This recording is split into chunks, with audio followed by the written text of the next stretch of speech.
สบายดีทักทายพี่น้องเบิร์ดทุกคนเนาะที่ติดตามบันทึกการเดินทางสบายดีพี่น้องอยู่ฝั่งลาวฝั่งไทยแล้วก็พี่น้องที่อยู่ต่างประเทศเบิร์ดทุกคนเนาะที่มีโอกาสได้เข้ามาเบิ่งวิดีโอนี้เป็นวิดีโอพิเศษเนาะหลังจากที่ว่าบุญอยู่ห่างหายไปโดนบ่ได้มาอัดคลิปอัดยั่งเนาะที่ว่าด้นอะไรพี่น้องไล่เดือนเนาะไล่เดือนแม้แต่หลายสิ่งหลายอย่างที่พวกเราได้มีการเคลื่อนไหวแต่ว่าบุญยงก็บ่ได้มีการเคลื่อนไหวถ่ายคลิปถ่ายหยังให้พี่น้องได้เบิ่งเนาะพี่น้องก็อาจจะบ่ฮู้และมื้อนี้เนาะพิเศษบุญยงจะมาเว้าเรื่องน้องบุญยังคือมื้ออื่นเนาะน้องบุญยังสิได้มาบวชอยู่ที่วัดเนาะมาบวชเป็นการบวชแก่บะเป็นการบวชแก่บะก็เป็นการเสียเคราะห์เสียน้ำอย่างต่างๆอะไรพี่น้องมานี้ก็มีบุญยังกับพ่อบุญยังกับพ่อสิได้มาบวชส่วนว่าเรื่องราวอย่างต่างๆเดี๋ยวให้พี่น้องติดตามเบิ่งไปเนาะแล้วบุญยังสิค่อยเว้าให้พี่น้องฟังว่าเป็นยังบุญยังต้องมาบวชเนาะเป็นยังบุญยังต้องมาบวชแล้วก็พ่อบุญยังต้องมาบวชนำอีกสินะเนาะกับมีหลายสิ่งหลายอย่างที่เกิดขึ้นกับครอบครัวเขาเจ้าเนาะบุญยังก็ที่ว่าเจ็บป่วยมาแต่พิเศษมื้อนี้บุญยังก็ได้ลูกชายแล้ว เป็นการบอกข้าวพี่น้องเด้อนี่เป็นไหมลูกบัวซ่อนนั่งอยู่ทางล่างอุ้มลูกกินนม นั่นแหละพี่น้องเนาะก็ดีอกดีใจพี่น้องก็ได้มาฮอดมื้อนี้ก็ AI เนาะลูกชายก็ได้2 เดือนพอดีมื้อนี้วันที่7แล้วเป็นการบอกข้าวนี่บุญสิโทรหาน้องบุญยังเนาะโทร5 ค่ำเป็นการบอกว่ามื้ออื่นให้เก็บตัวออกมาแต่เช้าแล้วสิได้บวช8 โมง9 โมงเนาะ9 โมงเป็นการเขาพิธีบวชนะแต่ว่าพิธีบวชก็บ่มีหยังยุ่งยากหรอกบุญโยไปสอบถามกับทางครูบาเนาะทางสาธุเพิ่นอยู่วัดไปนั่งนี้ก่อนบ่นะAI ให้เดี๋ยวสิโทรหาบุญยังสิถามข่าวบุญยังว่าแนวใดคั่นนะเนาะชื่อเท่า AI พี่น้องเท่า AI ก็ถือว่าเป็นยุคนึงที่ทันสมัยเนาะก็เลยพอต้องตันเพิ่นเป็นคนหาซื้อ AI มื้อนั้นคิดออกเพิ่นว่าโอ้หาซื้อ AI เด้อพอดีตั้งแต่อยู่ในท้องพุ่นน่ะหาซื้อก่อนนั้น3 เดือนก่อนเกิดเนาะได้ซื้อมาว่าซั่นจ้ะเบิ่ง AI เนาะพี่น้องเนาะขอบอกขอบใจทุกคนที่ให้เกียรติติดตามเด้อพี่น้องเด้อก็อยู่กันดีใจเนาะที่มีโอกาสได้มามาลมมาเว้าบ้างน้ำพี่น้ำน้องอีกเท่านึงเนาะก็ฝากแพงฝากติดตามไปเนี่ยผู้ใดที่เข้ามาเบิ่งคลิปนี้วิดีโอนี้อยู่ในช่อง YouTube ก็คอมเมนต์บอกแด่เป็นแนวใดเนาะโอเคเพื่อเป็นการบ่ไล่ใหญ่ห้างบุญสิโทรหาบุญยังก่อนหลับแล้วบ่จักคือเรื่องการบวชนี่เพิ่นสิบวชประมาณ3 มื้อ7 มื้อประมาณนี้แหละพี่น้องบ่แน่ใจเนาะเพราะเราต้องได้ร่วมกันอีกมาก่อนว่าสิบวชจักมื้อแต่ก็บ่เพิ่นก็บ่ได้ว่าดอกเฮาสิบวชจักมื้อสะดวกอยู่จักมื้อเฮาก็อยู่จังซี่นะบวชก็เป็นบวชมื้ออื่นเนาะมื้ออื่นเป็นมื้อวันที่8 เดือน12 ปี2025กงกับมื้อแห่ม3 ค่ำเดือน1ลาวเนาะก็เพิ่นสิได้มาบวชว่าซะโทรเบิ่งก่อนว่าสิรับโทรศัพท์บ่คันได้อบรมกับพี่น้อง YouTube นี่ต้องได้บ่ได้ฟาวเนาะต้องค่อยๆเว้าค่อยๆว่าคันถ้าเป็น Facebook นี่ยันพี่น้องปัดนี่ปะแล้วบ่จ๊ะก็ติดอยู่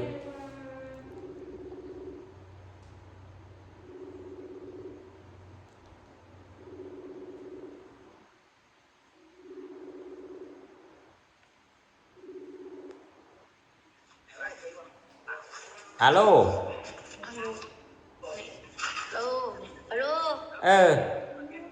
นอนแล้วนี่นอนลิ้นจะบ่รับเที่ยนอนหลับหรือว่านอนลิ้นนอนแล้วจะบ่รับนอนในบอสแล้วนอนรูปพาลินสิโดนเบิ่งจริงได้ข้าวแล้วที่ฮู้แล้วที่ว่า ว่าพ่ออยู่บ่ยังน่ะบอกแม่บอกพ่อเลยติ บอกแล้ว อ่าจักโมงสิออกมามื้ออื่นน่ะ จักเละทำไม่เละก็ตามเพื่อนอยู่ว่าเนี่ย ประมาณ6:30 7:00ก็ต้องได้ออกมาแหละอย่างน้อยน่ะ เพราะว่ามา1 ชั่วโมงเนาะขี่รถมาแต่พุ่นก็มาฮอดพี่ก็8:00ก็เกี่ยม9:00อันน่ะสาธุเพิ่นสิบวชให้เด็ก ด้วย อืม ประมาณ6 โมงเนาะ อืมพอต้องตั้นเพิ่นโอนเงินมาให้อันล้านหนึงก็เอาไว้หันนี้ใส่ไปซื้อเมี่ยงมาอันทานเด้นี่ พ่อต้องตันก็บอกแล้ว อ่า พ่อต้องตันทุกวันเป็นเสื่อย อ่า กาวางลูกมันพ่อต้องตันอยู่ อ่า ตอนนี้พ่ออยู่เฮือนเนี่ย แม่นอยู่เฮือน บริไลสุดตีวัดมึงตลอดเวลาเลย บ่ได้ไล่บ่เห็นแมันบ่ เรียนไปกวดมึงตลอดเวลาแล้วไม่เรียนจะเสีย อ่า หนวดลิ้นอยู่ในบ้านนี่เนี่ยหนวดเลือดติ๊กตอกลิ้น อ่า TikTok บ่เห็นพออยู่ติ โอ้ไม่เห็น บ่ติดตามเลยบ่เห็นหนู ไม่ AI เอาลงเลย ไอ้บุญยังสิมาเล่นน้ำลูกอยากหลับอ๋อAI อยากหลับแล้วเบิ่งหน้า AI ไปนึงดูเด้อเห็นบ่สบายดีพี่น้องทุกคนเด้อ สบายดีเด้อ AI นะฮักก็ AI นะเบิ่งดูให้ FC เบิ่งดูลูกให้ FC เบิ่งดูไอ้บุญยังเบิ่งดูไอ้บุญยังเห็นบ่ฮะ ไม่เห็น ฮะ น้อง ไม่เห็น บ่เห็น ได้ยินเสียงน้องโกนบอก บอกไม่ได้ยิน เห็นหุงบ่เห็นหุงเงินไฟบ่แจงบ่ เตียงปกติคันยินไฟคันเบิ่งไอ้กับไม่เห็นเบิ่งไอ้กับไม่เห็น ไข่แดกคันเห็นเบิ่งเอาน้ำมาใส่กล่องดูเอาน้ำมาใส่กล่องดู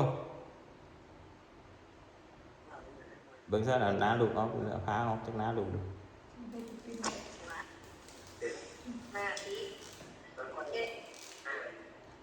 มึงนะมาพี่พรมยังก็จะตื่น ซ้อมเพลงได้จักเพลงแล้ว เสียเด็ก ฟังเลยเด้อ ห้องเพลงยังได้ยังได้แล้ว ฟ้าฝนคอยลองขึ้นอุดมใส่บวนเศร้าหน้าใส่ อ่า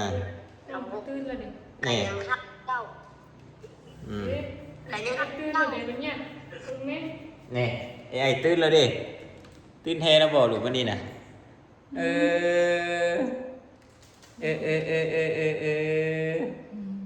ไอ้บุญยังโทรมาป่ะลูกโทรถึงมาบุญยังก็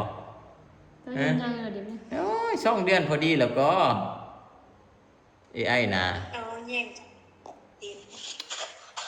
AI ได้2 เดือน 2 เดือน นี่ห้าวแล้ว ไอ้ลมได้แล้วนะ มื้ออื่นถ้าไปลิ้นน้ำจัวบุญยังมื้ออื่นน่ะ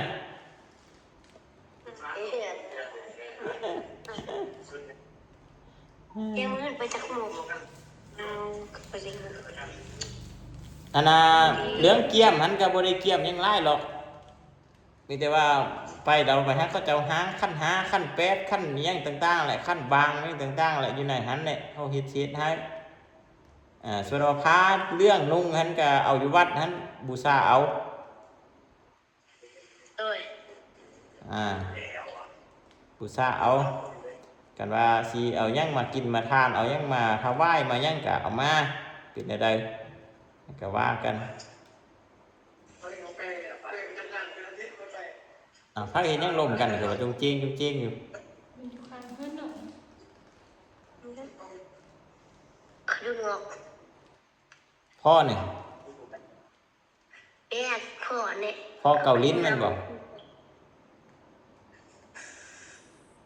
เนอะ เขาเรียกว่าปู่ เน่าบ่ หนาวแล้วคุณจะตามนี่มันหนาวอีก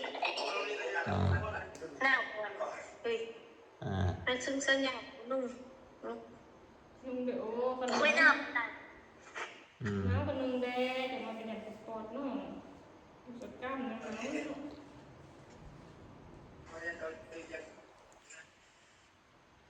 ่เป็นบุญบาทบักถังมือนี้ มื้อนี้นะมื้อใดบุญบาน ด้วย มื้อใดบุญบานนั่นน่ะน่ารวมวันที่16ที่16 17อ่าเอานั่นแหละ มีแต่ว่าพ่ออยู่บอกอีกซั่นแน่เด้อมื้ออื่นแล้วก็ออกมา ด้วย อ่า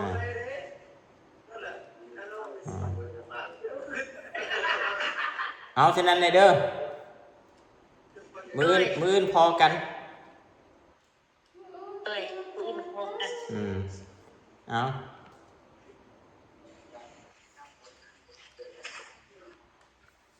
อะไรพี่น้องเดี๋ยวลงกับบุญยังแล้วสำหรับบุญยังเนาะหลายคนก็ติดตามเป็นห่วงติดตามทำข่าวเป็นห่วงว่าบุญยังเป็นแนวได้มาฮอดมื้อนี้น่ะดีขึ้นแล้วบ่แต่ก็คือดังพี่น้องเห็นเนาะก็ถือว่ามาโอลมปกติปกติได้แต่ก่อนสิมาโอลมปกติได้ฮอดมื้อนี้ก็แม่นรอลมรอตายมาพุ่นแหละสิว่าก็ได้เนาะบ่แม่นธรรมดา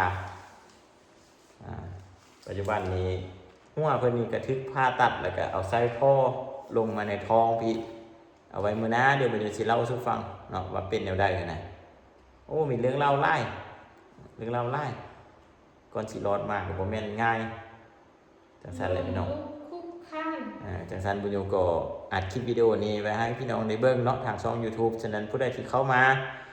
ก็ฝากติดตามเนาะมีความคิดเห็นแนวใดก็สามารถแสดงความคิดเห็นไว้รูปนี้เป็นวิดีโอพิเศษเนาะ